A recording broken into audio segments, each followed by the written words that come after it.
Hello, isang mapagpalang araw na naman sa ating mga kalingap, mga kaibigan. Nandito tayo ngayon sa lugar ni Tatay Ano. Kung natatandaan nyo mga kaibigan, siya yung isang 69 years old na nagtatapas o nagbubunot po ng niyog. Ito, may dala tayo para sa kanya. Sana mapasaya natin siya. Ito, konting grocery para sa kanya. So mga kaibigan, ayan siya, tatay. Sa galing po? Saan po kayo galing? Ha? Saan po kayo galing? Hindi na sa Kaibugan. Ano, napas po kayo? Galing kayo pa napas? Oo, tapos na po kayo. Hindi pa po? Nakailang buo po kayo? Tapos kimahina. Nakailang buo po kayo? Kulang ng isa naman. Naka 1,000 po kayo. Sahali na nagsimula. Oo. Tapos bilis kabila din yan. So ayan mga kaibigan, si tatay pala galing na sa panapas, Yun talaga ang kanyang pangkaraniwang tinatrabaho dito. So Turog na. Nagtapos din kayo ingod niya sa Laya. nagtapos din po kayo doon sa Ilaya. Ayan mga kaibigan, nakakasalubong natin si tatay. Pero sadyang pupunta natin siya. Ngayon nakita natin may bibigay tayo sa kanya. Tay, para sa iyo po.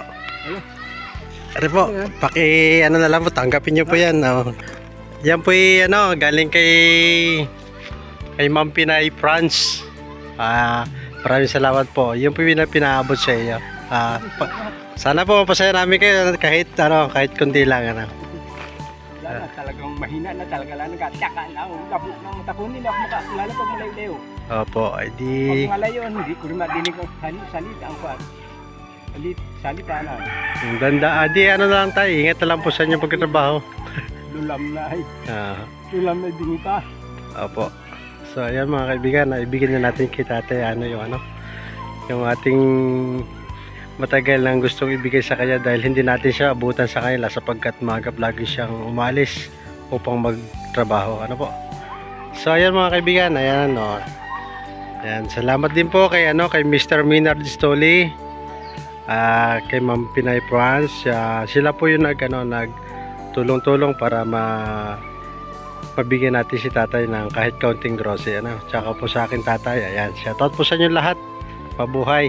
So tay, ingat lang lagi sa pagtatrabaho. Pari ako. Opo, sige po.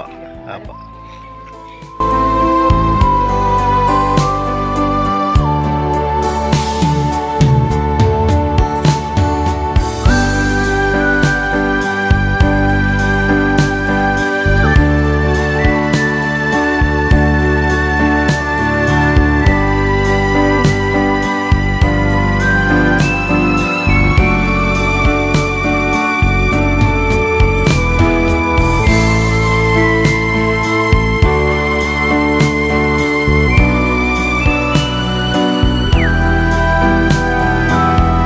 Kung matatandaan ninyo, si Tatay Ano, yun yung isang tatay na 69 years old na nagtatapas o nagbubunot pa ng niyog. Ngayon ay mayroong natuwa, nagpaabot ng kahit kaunting pangayuda lang kay na tatay. So shoutout nga pala kay Ma'am Pinay France, kaya isa sa nag-sponsor para kay Tatay Ano, tsaka kay Mr. Minard Stoli. Yan, siyempre sa tatay ko. Shoutout po sa inyong lahat. Salamat sa pinabot nyo para kay Tatay Ano. God bless po sa inyo lahat. Bye-bye.